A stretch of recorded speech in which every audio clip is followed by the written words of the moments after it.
Can we conceive of something like a contemporary mythology for the secular West? In order to address this problem, I first need to comment briefly on the class of narratives that first come to mind. I will do so in order to clarify where I do not consider a contemporary secular mythology to reside. Why not bother about the artistic and popular reception of traditional mythology? And why not treat biblical narrative as a form of myth? In a strict historical sense, the two quantities, pagan myth and biblical narrative, never really replaced one another, but rather altered each other from within. Their parallel lives in the Christian West were a parasitic coexistence. While the narrative of the Gospels certainly owes some of its generic characteristics to pagan myth, the latter never formed the basis of a canonized creed. Still, pagan myths were kept intact in their new function as allegorical tools, and hence, to a certain extent, as precursors of modern natural philosophy and the natural sciences, while secretly lending some of their narrative allure to an unprecedented doctrine of faith. Throughout its complex history, the concept of myth has tended to form contrastive pairs with other concepts such as logos, history, and faith. While these alternative concepts are understood as correctives of myth, they are neither sufficiently exhaustive in themselves, nor can they be held neatly apart from their mythical counterpart. Myth is usually supposed to have its own rationale, its own logos. It's typically told in the past tense, and it carries an ethos manifested in communal beliefs on a par with faith. In spite of such features, however, the concept of myth is often used in scholarly discourse to denote the privileged truth claims of archaic and exotic others. No matter which definition we apply, a mythical narrative is almost never recognized as referring to itself as a hypothetical or fictitious statement, but rather as a statement assumed to be revealed for what it truly, within quotation marks, that is, partially, deceptively, fictitiously reports by others in retrospect or from lack of a critical distance. The modern academic, analytical, and assumedly cross-culturally valid category of myth will thus inevitably appear as a misnomer in relation to the emic label. When Bronislaw Malinowski, for instance, sought to identify a particular class of stories in the Trobriand tradition that were deeply believed by his native informants, held by them in reverence and recognized as exercising an active influence on their conduct and tribal life, he simply did so by replacing the indigenous term lilju with that of English myth, whereas the stories defined by the natives themselves as lies, sasopa, still corresponded fairly well to the standard modern English definition of myth, that is, a purely fictitious narrative. The Trobriand islanders apparently identified lilju as a class of stories that had left traces both in their oral tradition and in their surrounding landscape. As a self-referential discursive category, on the other hand, myth typically arouses suspicion. Alfred Rosenberg's Der Mythos des 20. Jahrhunderts from 1930 was to remain a largely unread bestseller in Nazi Germany. The official party doctrine was never recognized as a myth by its own participants or proponents. Previous attempts to positively evoke the category of myth in 20th century political language were equally bound to fail, most famously in his essay Réflexions sur la violence from 1908. The French political thinker Georges Sorel proposed an idiosyncratic Marxist interpretation of the working class myth of the general strike, Myth is taken here to denote the value and significance of an idea as opposed to various forms of rationalization, historization, and prognostication. Sorel's incentive for positively redefining myth in such political terms was historically informed. His favorite example was the efficacious revolutionary devotion of early Christians. However, his mistake in doing so, I believe, was to equate Christian faith with a positive evaluation of myth. This is significant, this mistake, because it was precisely by evoking faith and science that Hitler is supposed to have rejected Rosenberg's concept of myth. Faith and scientific reason seem to be the two major modalities that a concept of myth cannot afford to entail, neither interchangeably nor at once. What seems to be at stake here is the inevitable crisis of a Western self-understanding based on scientific rationality on the one hand and Christian faith on the other. If the ultimate failure of natural theology has left the secular West with the impossibility of a science grounded in faith, it's perhaps only through some new sense of credibility that the category of myth may increase its analytical pertinence today. Yet even so, a self-designating mythical discourse will always suggest to some a paradox of unsignifiability, like the famous liar's paradox.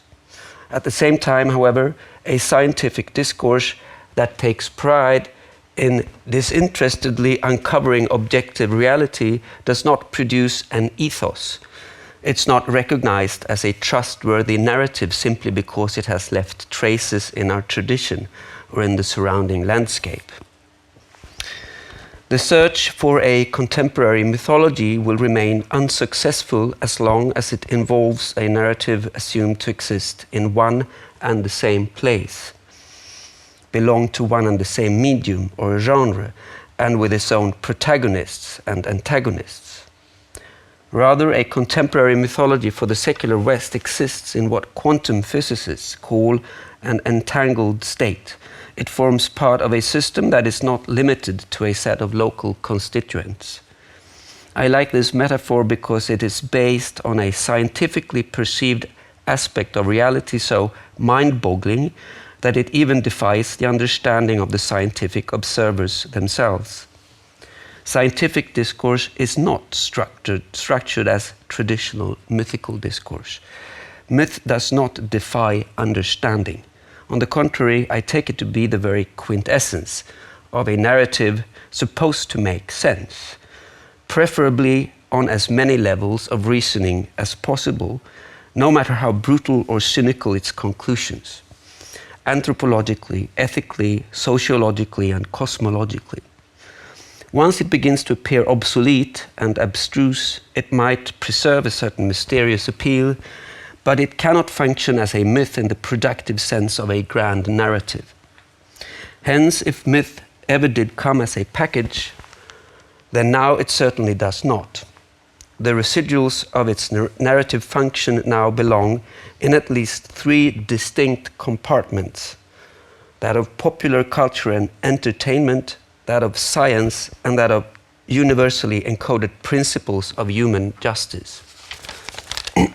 If one were to adopt a somewhat lax lexicographical definition of myth and adjust it to the Aristotelian principle of a well-structured rhetorical performance, that is, a narrative with a pathos, a logos, and an ethos, as a narrative understood to have emotional appeal, a rationale, and something on which to base one's sense of confidence and dignity. One might conceive of modern mythology as an entangled structure.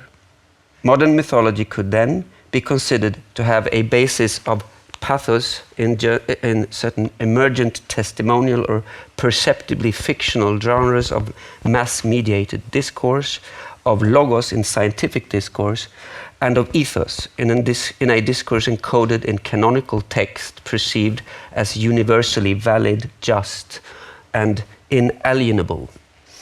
The first category carries narratives with emotional appeal, but with a rather weak logical basis and a far from unambiguous ethos.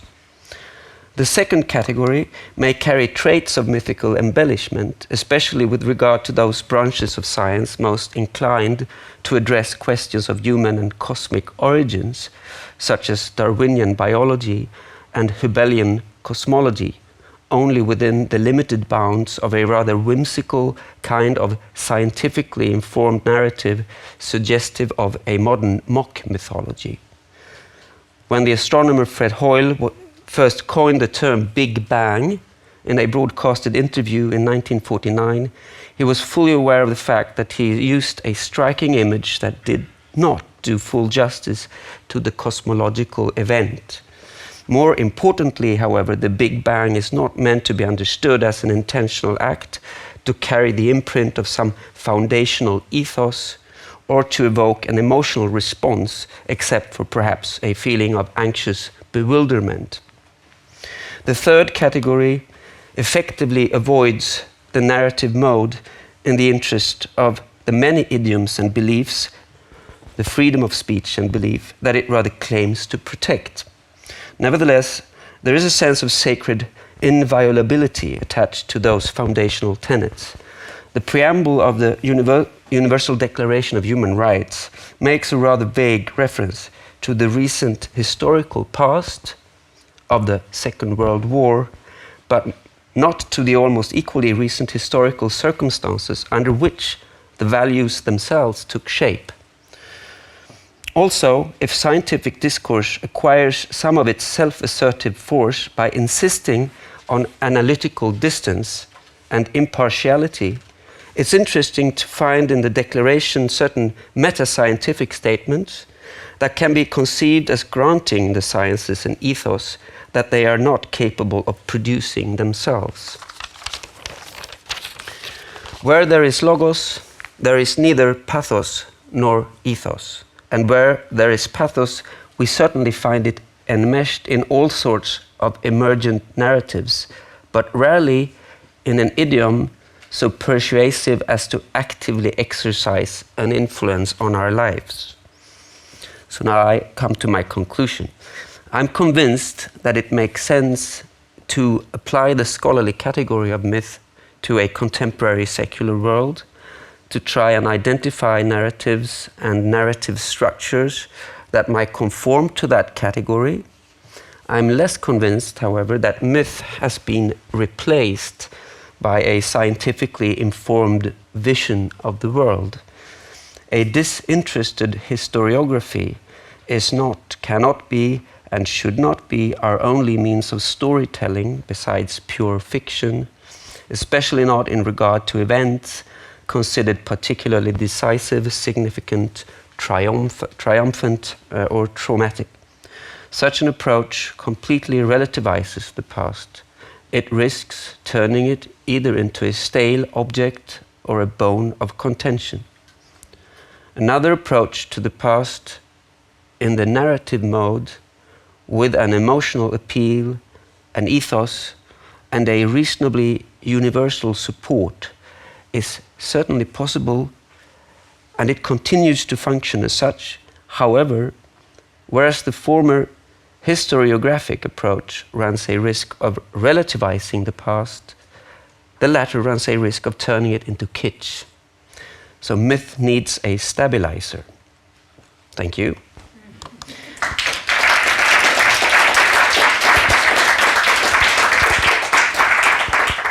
Thank you. Is it the essence of a contemporary myth that it cannot be written down? It's something. No, why would you insist on claiming that? I want to know about the sort of character of the myth. Yeah. Is it one story, or is it a number of stories telling the same experience in different ways?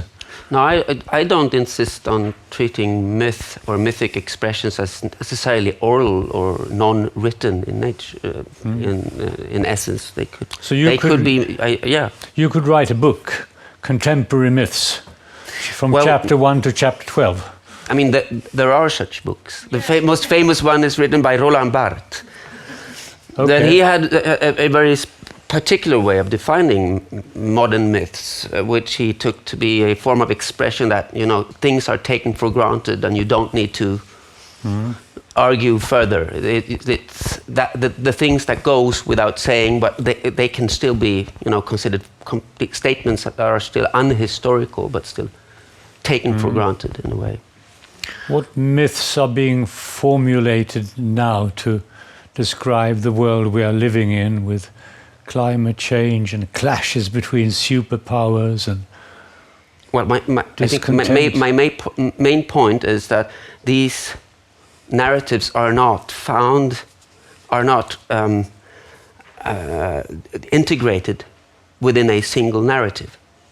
My impression is that this narrative has been split up in various genres, various forms of expression. So if we want to study it, we need to be. We need to look at different sorts of texts. Is there a difference between narratives and myths? No, but the aspects of mythic narrative that we would identify in certain societies, among certain groups, are certainly among us, but not in the form of a single narrative. I would argue then. Yeah. Are myths always about past experience, or are there myths about the future?